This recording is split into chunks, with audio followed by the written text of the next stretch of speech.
రోజా పూలై పూయాలి, పులకించి కొమ్మల్లో ఆ కోయిల పాటలు పాడాలి.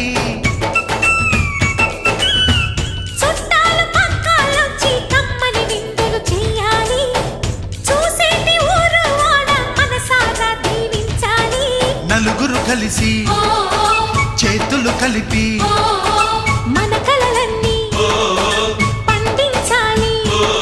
ఒక చోట పుట్టని కోడళ్ళు అయ్యారు అమ్మకే కూతుళ్ళు. త్వరలోని ముద్దుగా పుడతారు ఈ తాత పోలికల మనవళ్ళు. ఈ సంతోషాలు సరదాలే మా పండుగలు.